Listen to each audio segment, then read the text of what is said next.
पर्यंत 2 सुवर्ण, 7 रौप्य आणि 3 कांस्य पदकाची कमाई केली आहे. हवामान.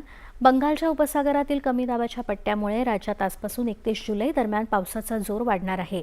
येत्या 24 तासात राज्यात सर्वत्र पावसाचा अंदाज असून कोल्हापूर आणि साताराच्या घाटमाथ्याला मुसळधार पावसाचा ऑरेंज अलर्ट देण्यात आला आहे. तसंच कोकण, मध्य महाराष्ट्र आणि मराठवाड्यात विजांसह पावसाचा इशारा हवामान विभागानं दिला आहे. आज पूर्व विदर्भात तर उद्या पश्चिम विदर्भ, खानदेश, उत्तर मराठवाडा, मध्य महाराष्ट्र आणि कोकणात पावसाचा जोर अधिक राहील. उद्या तसंच 31 जुलैला मुंबई, रायगड, ठाणे आणि पालघर जिल्ह्यात पावसाची तीव्रता वाढणार असल्याची शक्यता आहे. या काळात सखल भागात पाणी साचण्याची, नद्यांना पूर येण्याची आणि घाट परिसरात दरड कोसळण्याची शक्यता आहे. यामुळे नागरिकांनी सतर्क राहावं असं आवाहन आपत्ती व्यवस्थापन विभागानं केलं आहे.